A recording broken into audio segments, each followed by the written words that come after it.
আসসালামু আলাইকুম সুপ্রিয় দর্শক, আবারও চলে আসলাম বাংলাদেশের ৮টি বিভাগের ৬৪ জেলার আগামী ২৪ ঘন্টার কিছু গুরুত্বপূর্ণ আবহাওয়ার আপডেট নিয়ে।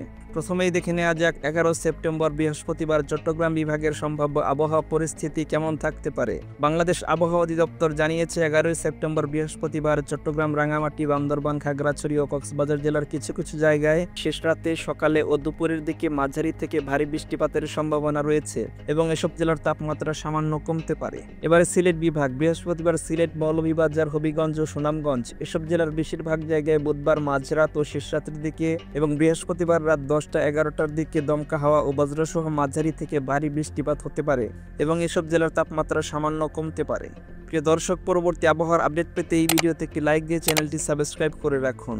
এবারে দেখে নেব রাজশাহী বিভাগ। আবহাওয়া অফিস জানিয়েছে বৃহস্পতিবার চাঁপাইনবাবগঞ্জ, জয়পুরহাট ও বগুড়া জেলার কিছু কিছু জায়গায় বুধবার মধ্যরাত, ভোররাতের দিকে এবং বৃহস্পতিবার সকালে মাঝারি থেকে ভারী বৃষ্টিপাত হতে পারে। সেই সাথে বুধবার রাত ১০টার পরে বগুড়া, জয়পুরহাট, নওগাঁ, নাটোর, চাঁপাইনবাবগঞ্জ, রাজশাহী ও সিরাজগঞ্জ জেলার কিছু কিছু জায়গায় মাঝারি থেকে ভারী বৃষ্টিপাতের সম্ভাবনা রয়েছে এবং এসব জেলার তাপমাত্রা প্রায় সামান্য কমতে পারে।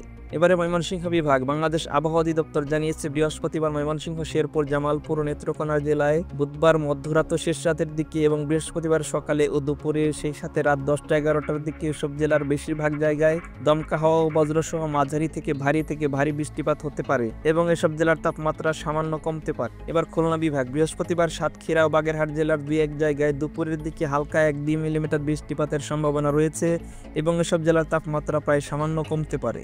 এবার ঢাকা বিভাগ। বাংলাদেশ আবহাওয়া অধিদপ্তর থেকে জানিয়েছে ১১ সেপ্টেম্বর গাজীপুর জেলার কিছু কিছু জায়গায় ও কিশোরগঞ্জের বেশিরভাগ জায়গায় বুধবার মধ্যরাত ও শেষ রাতের দিকে এবং বৃহস্পতিবার সকালের দিকে বজ্রসহ মাঝারি থেকে ভারী বৃষ্টিপাত হতে পারে। সেই সাথে দুপুরের দিকে নরসিংদী, মুন্সিগঞ্জ ও ঢাকা জেলার কিছু জায়গাতেও ১-২ মিলিমিটার বৃষ্টিপাতের সম্ভাবনা রয়েছে এবং এসব জেলার তাপমাত্রা সামান্য কমতে পারে। প্রিয় দর্শক, কমেন্টে জানিয়ে দিন এই মুহূর্তে আপনার জেলার আবহাওয়া পরিস্থিতি কেমন রয়েছে। এখন দেখা যাক বরিশাল বিভাগ। বাংলাদেশ আবহাওয়া অধিদপ্তর জানিয়েছে ১১ সেপ্টেম্বর বৃহস্পতিবার বরিশাল, ঝালকাঠি, পটুয়াখালী, পিরোজপুর ও ভোলা, বরগুনা এসব জেলার কোথাও কোথাও দুপুরের দিকে হালকা থেকে মাঝারি ধরনের বৃষ্টি হতে পারে এবং এসব জেলার তাপমাত্রা সামান্য কমতে পারে। সবশেষে জানিয়ে দিব রংপুর বিভাগের খবর। আবহাওয়া অফিস জানিয়েছে ১১ সেপ্টেম্বর রংপুর, দিনাজপুর, গাইবান্ধা, কুড়িগ্রাম, নীলফামারী, পঞ্চগড়, ঠাকুরগাঁও ও লালমনিরহাট এসব জেলার বেশিরভাগ জায়গায় বুধবার মধ্যরাত ও শেষ রাতের দিকে মাঝারি ও ভারী থেকে ভারী বৃষ্টিপাত হতে পারে এবং বৃহস্পতিবার দুপুরের দিকে দিনাজপুর ও ঠাকুরগাঁও জেলার কিছু জায়গাতেও মাঝারি মানের বৃষ্টিপাত হতে পারে। সেই সাথে বিকেলের দিকে পঞ্চগড় জেলার কিছু জায়গাতেও মাঝারি ধরনের বৃষ্টিপাতের সম্ভাবনা রয়েছে এবং এসব জেলার তাপমাত্রা সামান্য কমতে পারে। প্রিয় দর্শক, আজকের আবহাওয়ার খবর এ পর্যন্ত। ভিডিওটি ভালো লাগলে লাইক, কমেন্ট ও শেয়ার করুন এবং আবহাওয়ার পরবর্তী আপডেট পেতে আমাদের চ্যানেলটি সাবস্ক্রাইব করুন। সবাই ভালো থাকবেন। আল্লাহ হাফেজ।